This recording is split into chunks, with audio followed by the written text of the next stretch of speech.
Okay.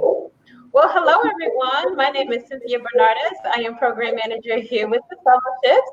Welcome. I do appreciate your patience in joining us today as we meet and talk with our fellows today, asking them what it's like to be a fellow. So I am joined today by Mamadi Kora, Emerald Gwen, and Sachi Doshi to share their experiences on what it's like to be a fellow. But before we dive in to our conversation, I'd like to share a few important announcements and features of the fellowships. So since this is Facebook Live, typically all of our previous chats are on our webpage, and details about the eligibility requirements, the application process, and the program areas can be found on our fellowship's website. So we have one chat each month during the application season. And so we are midway through. So again, today's topic is what it's like to be a fellow. Next month, we'll chat with fellows about the application and interview process. So you can register for one or all of the remaining chats. As I noted before, all chats via our other platform are recorded and made available on our website, so for later viewing. So now, as you've heard, our application is open now and will close November 1st at 11:59 p.m. So feel free to watch one of our earlier live chat recordings for a short walkthrough on the application portal to see what to expect from the application this year. So, again, I'm excited to hear from our guests today, Mamadi, Emerald, and Sachi. So you can submit your questions via the chat feature. And in your chat feature or in your questions, please indicate the person or people you would like the question to be directed to. And again, we're focusing today on fellowship experiences, and we will try to answer your questions as much as possible. And if there are any questions not related to today's theme, then we will try to get back to you via fellowships@AAAS.org. We will email you back. All right, so I am going to introduce our panelists today. So we have Dr. Mamadi Kora. He is currently our Judicial Branch Fellow at the Federal Judicial Center.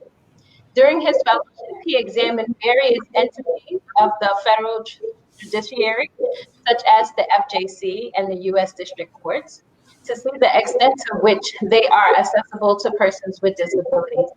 He received his PhD in sociology from the University of South Carolina in Columbia. After his fellowship, he returned to East Carolina University as professor of sociology. Next, we have Dr. Sachi Doshi. She is currently our first executive branch fellow at the United States Agency for International Development, also known as USAID. At USAID, a few projects focused on were machine learning and development for the agency and helping to draft USAID's digital strategy. Sachi received her PhD in neuroscience from the University of Pennsylvania. And finally, we have Emerald Gwen. She was recently hired at NIH as a policy analyst in the National Institute of General Medicine Medical Sciences. As a 2017 to 19 executive branch fellow, she was placed at NIH in the National Institute on Aging within the Division of Behavioral and Social Research. She worked on initiatives related to population health. Emerald was also the 2016-17 American Sociological Association Congressional Fellow in the House of Representatives and in the U.S. Senate, advising on healthcare and immigration policy issues. She received her PhD in sociology at the University of California, Davis. So thank you three for joining today. So as I mentioned, what it's like to be a fellow. So that is the theme for today's discussion. So again, please submit your questions because it's all about you. asking the questions and the fellows responding. So I will ask the first question. So can you each share the moment, excuse me, can you each share the most recent project or initiative you worked on? So I guess I'm going to ask Mamadi to answer that one first, and then we'll have Emerald followed by Sachi. Yeah, thank you, Cynthia. As you mentioned, I am the Judicial Branch Fellow, and I was at the Federal Judicial Center, which is the research wing of the Federal Judiciary. So basically, they do research on federal courts. And when I came in, they realized that they have not looked at in any way the accessibility of federal courts to persons with disabilities. People have looked at accessibility at the state level, but no one had looked at how accessible federal courts are. And of course, when you go to the research wing of the judicial branch, you are given whatever topic that they see as being one of the most pressing needs that they need someone to work on. So that's what I worked on in the past year. I traveled to several places, talked to judges and lawyers and interested parties, and I looked at websites and I read a lot, did legal analysis, and so on and so forth. So for the entire year, that's been my primary project. All right, thank you. Emerald? Hi, thanks, Cynthia. So I was, as Cynthia mentioned, a fellow at the National Institute on Aging within the National Institutes of Health, and specifically the Division of Behavioral and Social Research. So while I was a fellow there, the division was about to undergo a 5-year review. And so one of the responsibilities I had as a fellow was to help compile information on research investments that the division had made over the past 10 years with regards to work on health disparities. So I was able to learn about the suite of data analytics tools that are available throughout NIH that I was then able to apply to look at the large volumes of grants that had been distributed to PIs and institutions over the past 10 years to understand where investment had gone and where there might still be areas of health disparities work that we wanted to pay more attention to. So I was able to, over the almost 2 years of my fellowship, engage in creating the framework for that analysis, conduct the analysis, and then also write the report, which I was able to release right before I finished the fellowship. So it was a great way to have a long-term project and to see some continuity in an area of work that I was able to contribute to during my fellowship. Thank you. Sachi? Thanks, Cynthia, and hi, everybody. Thank you for joining, and I hope to see some of you next year. I am at USAID, like Cynthia said. Within that, I'm in a bureau called the Global Development Lab. Within that, I'm in a center called the Center for Digital Development. And within that, I'm in a very small little team called the Strategy and Research Team. So because we're in the Center for Digital Development, we look at digital technologies and specifically emerging technologies. So our focus is a lot on things like artificial intelligence, machine learning, and blockchain, and how these sorts of, and digital identification systems, and how these are being used currently in international development, and how we think that they can be used in a responsible way so that they are achieving maximum impact and that we can minimize the harms that they can potentially cause. So our team's focus is, we're kind of a weird team in USA. We don't have any programming funds or anything like that, which is generally USAID is a donor agency, so it does a lot of programming of funds and figuring out where the agency priorities should be and what kinds of projects we should be funding. But our team sort of acts more like an internal think tank. And so we do a lot of like our own research. We do a lot of relationship building with the tech community, startups, big companies, academics, to sort of source the landscape, what is really going on right now in these emerging technologies, and try to bring in the international development perspective about making sure that these technologies are reaching the kinds of people we ultimately want them to reach, that we're not introducing things like bias and fairness, and are deploying them in fair of a way as possible. And so I've been working on a lot of different things because we're a small team. I've had the privilege of being able to work on multiple things at once. So I don't just have one little thing that I've been working on. But the thing that I'm most excited about that we're doing right now is we've collaborated with MIT to fund a research study that is trying to come up with concrete guidance for startups or for students who are doing things like learning about machine learning, and introducing the concept of how to technically introduce fairness and unbiased code so that they are most appropriate for international development type programs. And so that's just one of the things I've been doing, but I'm happy to talk about more. I know we have limited time, so yeah. Awesome. Well, thank you so much. Thank you so much. So I want to talk a little bit about the beginning. You all have various backgrounds. I know that both Emerald and Mamadi are sociologists, and you, Sachi, have a neuroscience background. So now you're entering into your offices. Can you all describe your learning curve as you entered into your office and how you were able to sort of acclimate or adjust to the work that was presented to you? So I'll have, well, Emerald has a wide range of experiences. So I'll let you decide which area you want to answer this question on. But in terms of your, the learning curve, how were you able to adjust and acclimate? Sure. So I'll talk first about my time at NIH and then as well about my time when I was in Congress, just to give a sense of comparison. So at NIH, I think the learning curve was steep early on, where there were a lot of different elements and programs and policies to learn about, and just also the acronym soup, which I'm sure that my colleagues on this panel can also relate to. It's just getting used to the names of everything and what they mean, but everything is referred to by acronyms.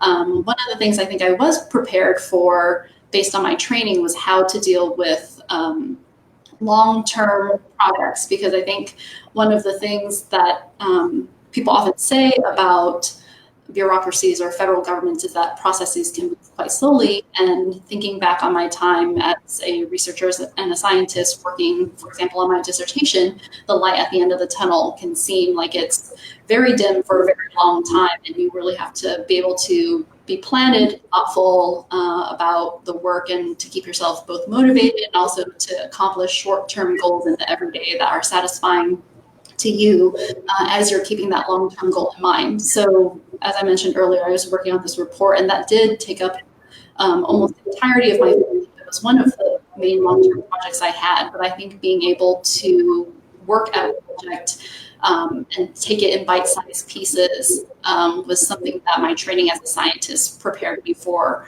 well as a fellow, to address the work I was doing as a fellow. And then I would say that my time in Congress was the complete opposite of that, in that it's a much more reactionary, fast-paced environment, especially in the year after the election, where so much was new. There was a high level of uncertainty about what's happening. Just the nature of things in Congress can move much more quickly. And so that was something I was not necessarily prepared for, but I appreciated being able to learn how to adapt quickly to a level of work. Especially, I think, as researchers and scientists, we don't necessarily want to say something until we're absolutely sure about what it is, and to validate and revalidate the information that we're putting out there. And it is a very different type of way of working to say certain things without being completely sure, but to say things in such a way that you can still take some ownership over and be confident about. That was a very different way of doing my work. Mamadi? I know you, yeah, go ahead. Yeah, I guess for me, it was slightly different. Part of my work, my faculty work, has to do with research. So coming into a research wing, I think reduced a lot of the anxieties that someone might have if they're just entering in a completely in a bureaucracy or a government agency that is not research related. So that helped me a lot. But what I didn't realize that I had to do to be in the Federal Judicial Center is to be familiar with the acronyms, as you just mentioned. So many acronyms, someone would email me and say, and just drop an acronym, and I said, what are you talking about? And eventually they would send back and tell me what they mean, but I had to familiarize myself with that. And then the other aspect that I had to familiarize myself is with actual legal writing. Several months I was just sitting around just reading stuff, trying to figure out what are these people talking about, because I never had any training in law. I have no experience in law. And so to be in the judicial branch, I would say probably maybe 2, 3 months, I spent just reading and familiarizing myself with legal writing, but also on the topic that I was looking at. So I would say those are probably the most important learning situations that I've had in working at the Federal Judicial Center. Thank you. Sashi? I'll have to echo some of the things I've heard from both of them. I made a big switch. I was like Cynthia said, I did my PhD in neuroscience, and now I'm looking at emerging technologies and in international development. So there are many days that go by where I do not even think about neuroscience at all. And if I do, it's because I voluntarily choose to, because I'm interested and want to see what's happening. And so I've shifted quite drastically from what I was doing every day and the things I was thinking about every day. So in that sense, just, it felt like starting grad school all over again. And just having to, as Mamani was saying, like I did a lot of reading and a lot of, self-learning. But unfortunately, I didn't have the luxury of 2 or 3 months of that. I had to sort of do it as things were going. So it's a lot of learning every day. Because I work in a small team, it's very fast-paced and there are constantly things to do. And so I think like some of the main things that, my day-to-day differs in is, apart from actually doing science, is that it's a lot like, yes, it's the biggest thing is like learning the culture of the agency that you're in and how the place operates. And it is very different from academia, but at least my center is somewhat more low-key. It's less formal. It's not as hierarchical as some other agencies can be. And so in that way, it was not as hard to adjust. The acronyms, I think that's just going to be a thing anywhere you go in the government. And, you just start writing everything down and keep Googling it as you go. So you're not constantly interrupting people with, what do you mean? So that was there. But I think other things were just like, things move on a calendar. And people stick to their calendars very religiously. And, in grad school, like days were just days. Like you just did your experiments and you had a couple of meetings here and there. But now it's just, a lot of meetings, a lot of emailing. And you have to be very respectful of everybody's time because they are also doing 10 different things at the same time. So one thing that I felt was not what I expected when I came in is that, government, at least in my experience, things are very, very fast paced and days are very, very full, and I thought that, government work will be slow and low key. And that's not how I felt it was at all. But, if you enjoy that kind of thing, it can be really Awesome. Thank you. So we have questions. Audience members, please keep the questions coming. So we have a question this is our first question. How did you manage the transition from being the expert in your area of scientific research to being a policy novice? Did you have mentors to guide this transition? And how to use your training towards policy research development? So I am curious. Let's see, let's have Emerald take this question. Sure. So I think this question is probably best answered by talking about my experience when I was in Congress. And so my research background as a sociologist is across a few areas: family dynamics, immigration, integration, intergenerational transmission of cultural values and supports.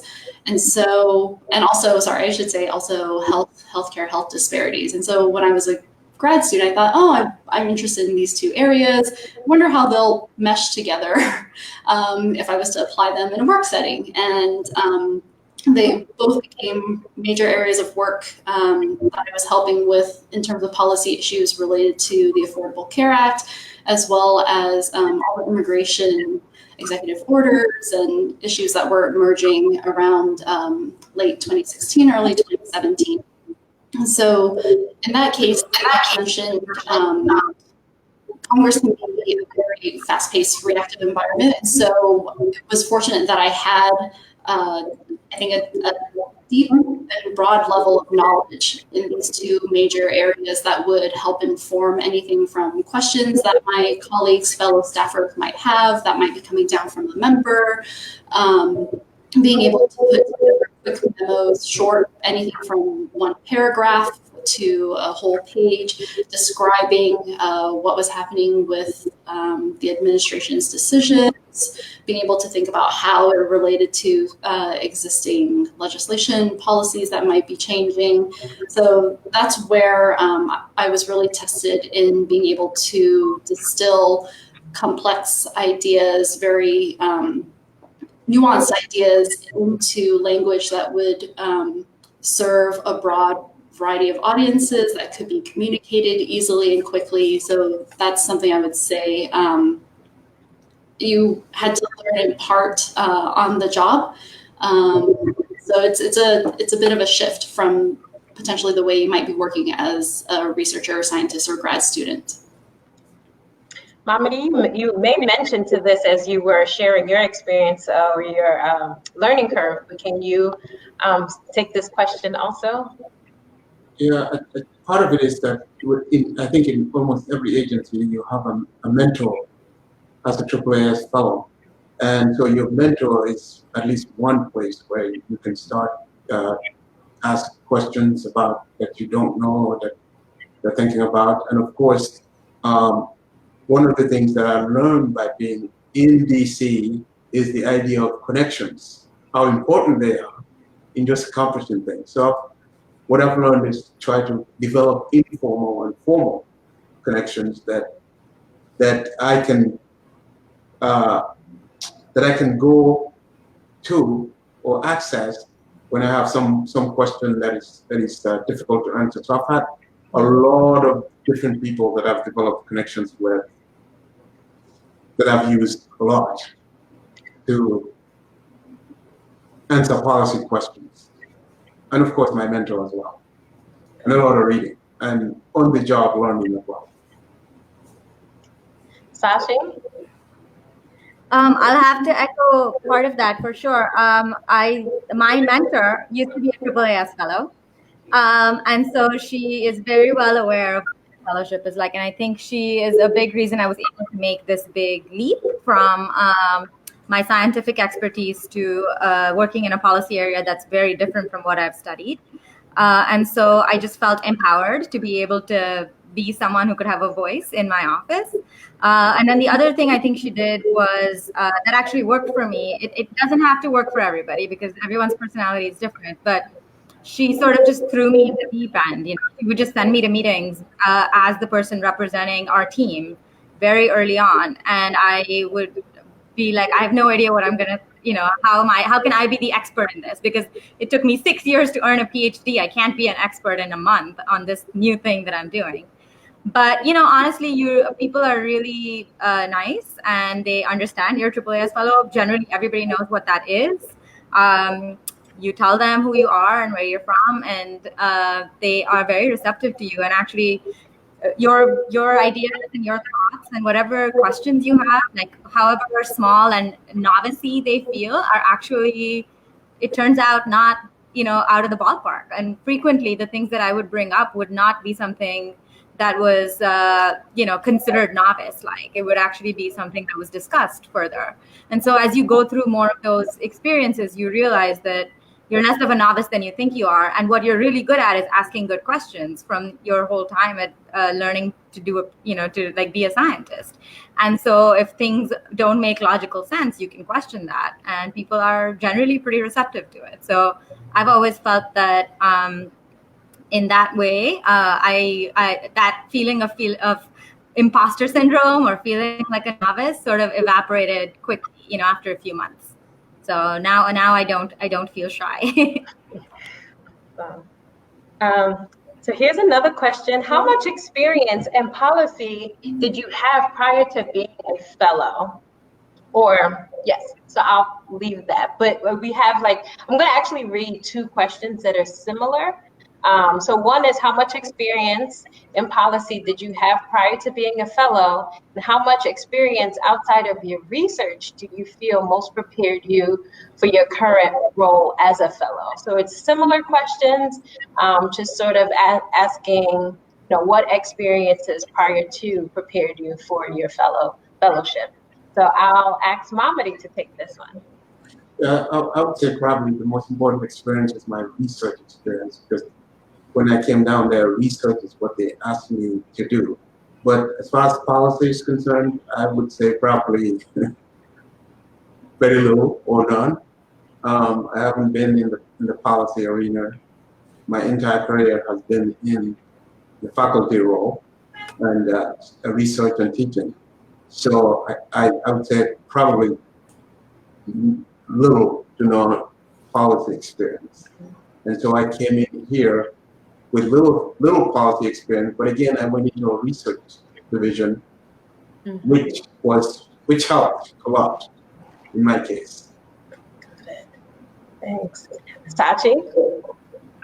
Yeah, actually, I didn't have any formal policy experience, but I was very active in grad school, outside of lab. Like, I was part of the various student groups and organizing all kinds of non extracurricular activities.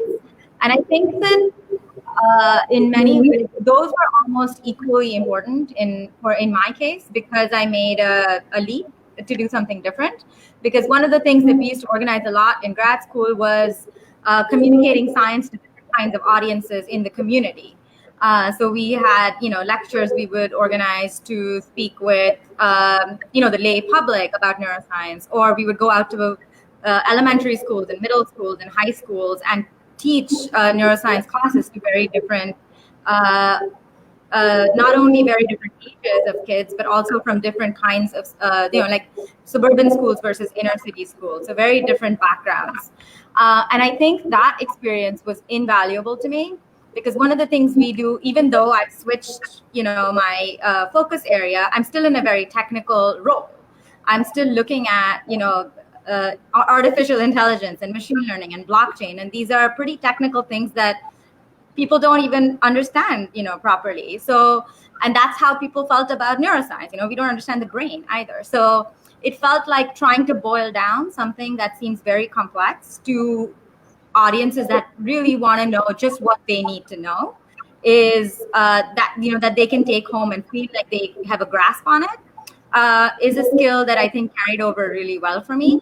Because now when we talk to leadership in our agency, they don't know anything of the technicalities of the actual technology. And they don't want to know. They want to know what are the policy implications. They just want to know enough so they can make a decision.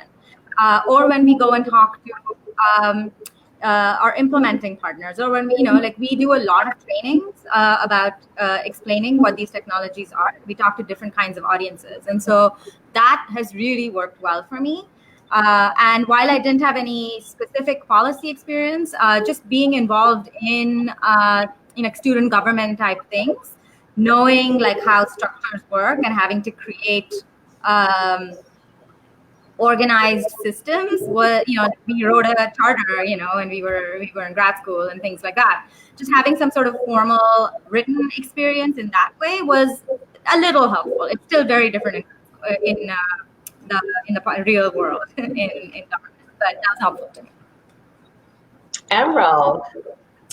So the policy experience that I had while I was still a graduate student before I started the fellowship was to work as an affiliate at the Center for Poverty Research at UC Davis. So it's a center that's funded by the Department of Health and Human Services, but that was my exposure to learning how to write policy briefs, how to communicate scientific information, how to engage with wider audiences and governmental bodies. So my advice for potential applicants, for those of you who are interested in getting some experience in what policy or policymaking might look like, is to seek out similar centers that you might have at your institutions. That might be the policy school, the law school, or a research center on campus, where you might get involved to see how individuals who work in government affairs might be engaging, communicating scientific information. That might be one avenue for you to explore and get some policy experience. Beyond policy experience, skills that I gained while I was a grad student that I found to be helpful, both as a fellow and now in my current role at NIGMS, was that I cared a lot about mentorship generally and getting students in the social sciences more involved in research, because at least my understanding is that there are more opportunities in some ways for undergraduates in STEM fields to be involved in research in particular settings like labs. But for social scientists, it's a little bit more fuzzy. And so part of what I did while I was at UC Davis was to run a research training and mentorship program specifically for students in social sciences and humanities.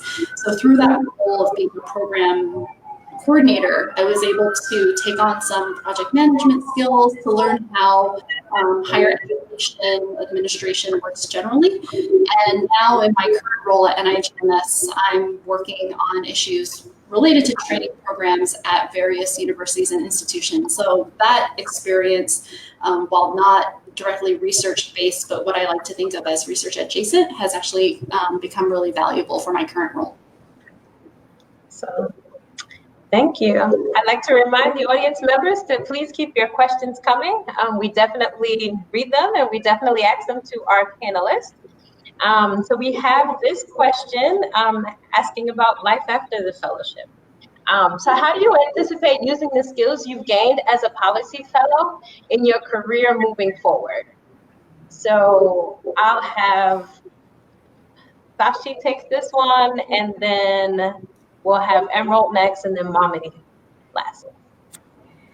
I'm just wrapping up year one, and I am just beginning to feel like I know what I'm doing.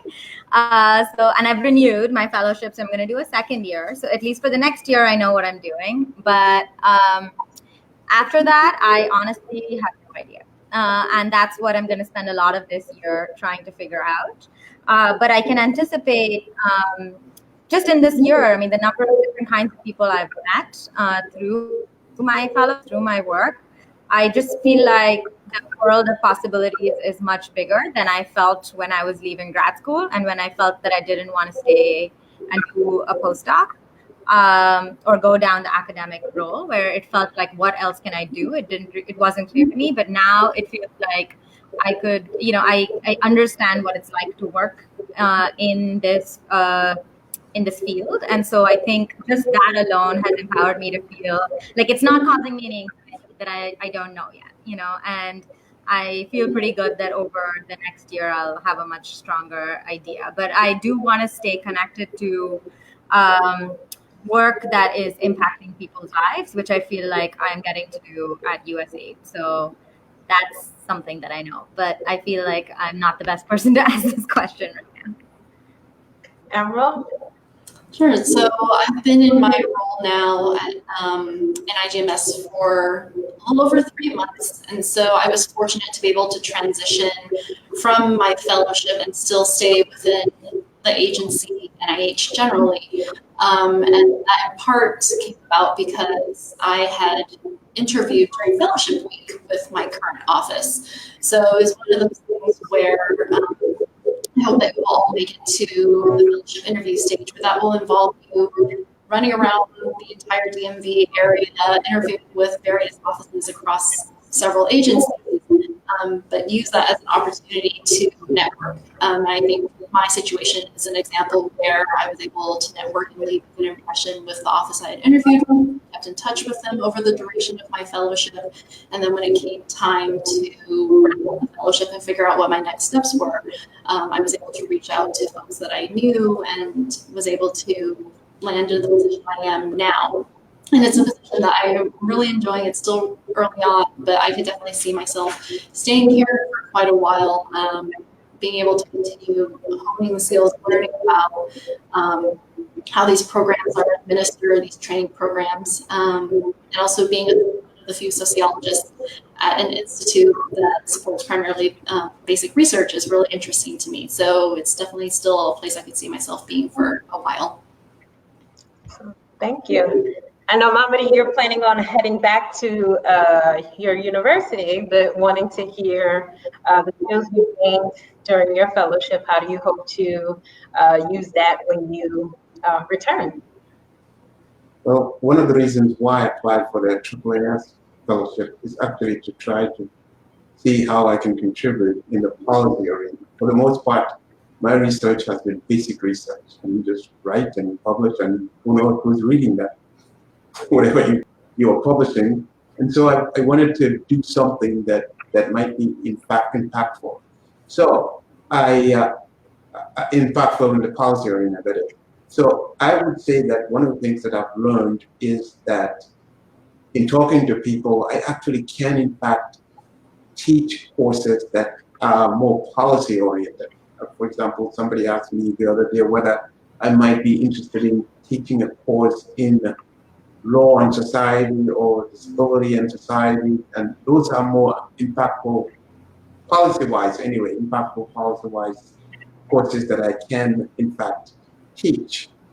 And I think the other part of it is that I've learned a lot in writing policy stuff. So now my interest has been peaked, so to speak, on the areas of applied research. I want to do more of applied social science research and write more on applied social science research. So I think what I learned in my fellowship, I can now bring into my other interest now that I've developed. And that interest is in trying to do more research on material that's applicable, directly applicable, or what we call in sociology applied research.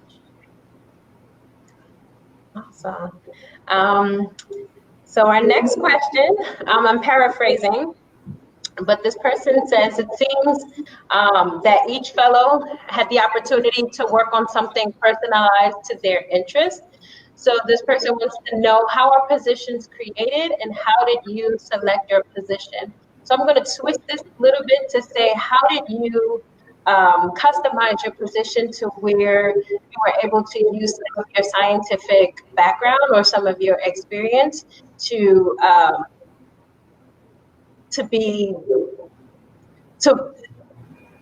work within your position, your fellowship position. So I will ask that to Mamadi first, and then Sachi, and then Emerald. Well, for me, I've always been interested in law. And since I was a kid, as I mentioned in my interview, I have always been interested in law. And ultimately, I ended up in sociology and law, but I think my main interest in law has helped me in just really just transitioning into this position that I found myself in. And I have really come to enjoy this area that I ended up in at the Federal Judicial Center. So my training in sociology is more on the areas of social inequality, and the stuff that they asked me to do is also an area on social inequality, and so there was a lot of fit there as well. So, Sachi? For me, it was a little bit of a weird process. I didn't expect to end up where I have. It was a random interview that I ended up scheduling just because I was always curious how USAID worked. I grew up in a developing country, and I just wanted to see. Uh, and I'm really interested in technology. And when this position description came up, I was like, I at least might as well go have a conversation. I probably have nothing useful to add since I'm a neuroscientist, but I should at least talk to them. And I just really had a great interview with my supervisor, and she really encouraged me to not feel limited by what it is that I had studied. And because I really felt that I could see myself working in this team for 2 years. I really liked the work environment. And the way that I justified it to myself, taking a step away from where I am, was that, this was an opportunity. Like, this was a door opening that probably would not have happened had I not applied to this fellowship. Because if you saw my resume, you would not hire me for this position because I don't have any of the background required to actually do this job. But this fellowship allowed me to interview and get me to have a conversation with someone who has, an attitude that is more open to different kinds of backgrounds. And so, to me, it felt that if I were to go back to neuroscience or health-related things, I would probably still have that option, even if I spent a couple of years learning about a different agency and exploring my interest in international development for a little while. And when I talked to a couple other people, they made me feel like, yes, a year or two trying something different would not necessarily preclude me from, going back to like NIH or NSF or anything like that. And so that was how I viewed it. I viewed it as an opportunity to learn something new that I would otherwise not be able to do. Emerald, I'm going to, well, for the interest of time, I'm going to roll through these questions and sort of assign one of you panelists to answer. And so our next question is, what was the most surprising thing to you about being a fellow? And so I'd like to ask Emerald and Mamadi. So I think going into the fellowship, one of the things that very pleasantly surprised me was the number of social scientists, and in particular sociologists, that were placed throughout the agencies. So I know there are several sociologists at USAID. I was the first sociologist, or the first fellow, at least in my office at NIH. But to know that there were so many folks doing good work across the various agencies, and also that the agencies were very interested in bringing on someone with a background in mixed methods, being able to do both data analysis and data science, but also qualitative interviews, ethnography, focus groups. That was a pleasant surprise. I was very happy to see that these skills were being deployed across the agencies.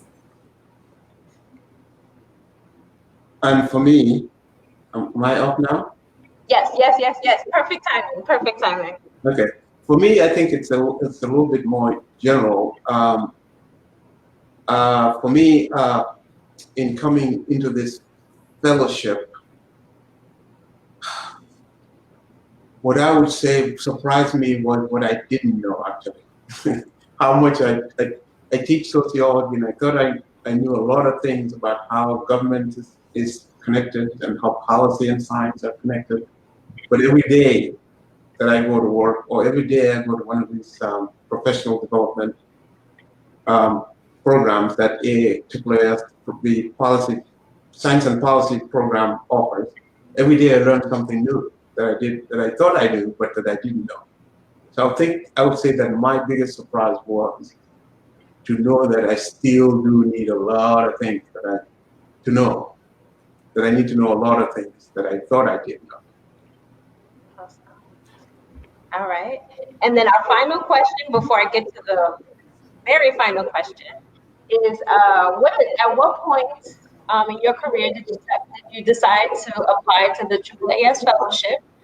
If you are interested in policy as a graduate student, what can you do to become a competitive applicant or prepare yourself for a policy career? So I'll let Emerald and Sachi take this one. So the Congressional Fellowship is organized and managed by AAAS, but several different professional societies, dozens of professional societies, engage in the process of interviewing, vetting, and bringing on fellows. So for me, I was a congressional fellow through the American Sociological Association, and I decided while I was completing my dissertation to apply for that fellowship. And that was in part because I was interested in potentially seeing what a research adjacent or a non-academic role or career might look like. And I was very fortunate that I was one of the graduate students that had the full support of my dissertation committee and mentors to be able to pursue that. And I'd also had experience living in DC before going to grad school, so it seemed like a natural fit to be able to come back to DC. And so I think if you're in the stage of, about to go on the job market, it might be a good time to consider whether you want to pursue both routes. The academic job market, putting together a package can be a really difficult, time-consuming thing, but I would encourage you to also consider thinking about how you can shape your materials for the AAAS Fellowship at the same time. So I think that is a good point at which you could consider applying for either, because it can be a 1 year or 2 year position, and it will allow you to open a lot of doors to see what a research adjacent career might look like, or it might affirm to you that you're interested in returning to the tenure track. Thank you. Yeah, so I agree with Emerald on many of those things. I also decided probably around, my PhD took me 6 years, and I probably decided around almost at the, like within my 5th year, like about a year from before when I finished, that I at least wanted to apply to the AAAS Fellowship. And so I sort of structured my last year to ensure that I finished, because I think you have to have your PhD to even apply. And so I made sure that I had my dissertation completed and my defense done in time for the application deadline. And I was also lucky that both my thesis advisor as well as my dissertation committee were all in support of that. And so they did help me out to make sure I met that deadline. The reason that I chose to apply, I mean, that was not the first time I had considered it. A couple of people from my graduate program had applied and done the fellowship. And so I had the chance to talk to them and learn a little bit more about like what their experience was like. And so I'd been mulling it, but I made that decision around my 5th year. And I think to prepare yourself to be a competitive applicant, I would say, if you think you're going to do this, then you should develop not just your, lab skills, but also, I mean, you clearly should be a good scientist, but you should also develop your writing skills and being able to communicate to different kinds of audiences. I think that is really important. I think you can consider one of the things that I did that also made it easier for me is that I did the CASE workshop that AAAS also organizes. It stands for Catalyzing Advocacy in Science and Engineering, and they do it once a year.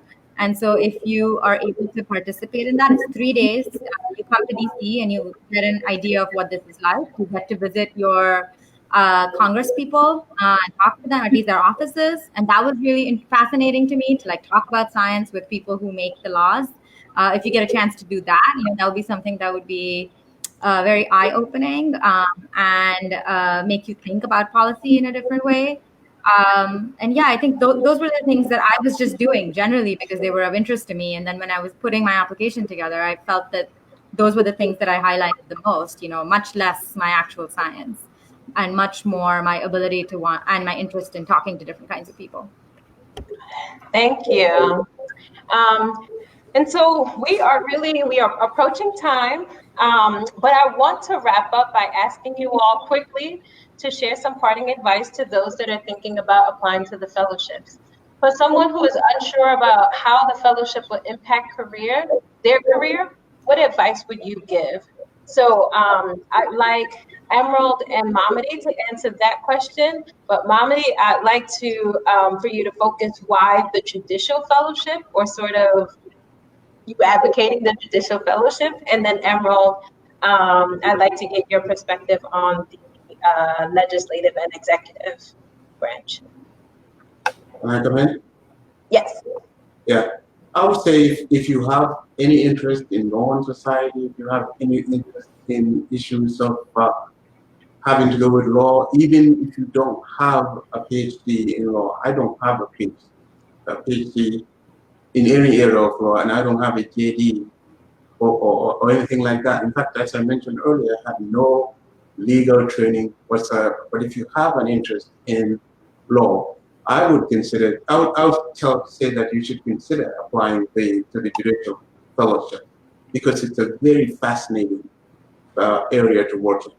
You get to meet some pretty interesting people, interesting judges. Actually, just last week, I met with one of the judges at the DC Court of Appeals for the DC Circuit, which is one step below the Supreme Court. People, they call it around here the gateway to the Supreme Court. And I went over there and talked to a judge there. We had a really, really nice conversation. So I had a chance to meet a lot of people. And I think even just those connections are important, because you can call up on those connections, even if they're not in the legal area, to help you in your career in the legal area. They'll help you in other areas, just to know people and important people. Like I said, the one thing that I learned in DC, one of the major things that I learned in DC is how important connections are. And I think the Judicial Fellowship will give you that. I'm sure other fellowships will too, but I think you'll get a lot of that in the Judicial Fellowship as well. So thank you. Emerald, really quickly. Sure. So with the Congressional Fellowship, I think, Congress is such a unique, distinct place to work. But as a fellow, as a scientist working there, you'll be engaging with a whole host of stakeholders, advocates, different types of groups. You'll be able to, I think, network and see how you as a scientist, as a researcher, might want to be able to then apply your skills across a broad range of settings once you've gained that experience as a Congressional Fellow. And then as an Executive Branch Fellow, specifically at NIH, if you're interested in staying close to the science and the research, engaging with PIs, being an Executive Branch Fellow, working very close to the science, that's one way for you to stay in that research realm very closely. And other areas of NIH would be more involved in sort of like 30,000-foot view policy work. But within any given agency, I think you'll have a chance to really spread your wings and explore different areas of how you can apply your research and your scientific background. Well, thank you. Thank you three so much for participating today and answering questions from our audience members. Audience, the application is open until November 1st. Visit the fellowship website for details on the application. On the fellowship website, you can also view chat recordings and register for other chats in this series. So the next chat, the application and interview process, will take place on Thursday, September 19th from 1 to 2 p.m. Eastern Time. And if we did not answer any of your questions today, please send us an email at fellowships@AAAS.org. Excuse me, fellowships@AAAS.org. So thank you again, Mamadi, Sachi, and Emerald, for joining us today and sharing your fellowship experience. And thank you, audience members, for joining us. Everyone have a great afternoon.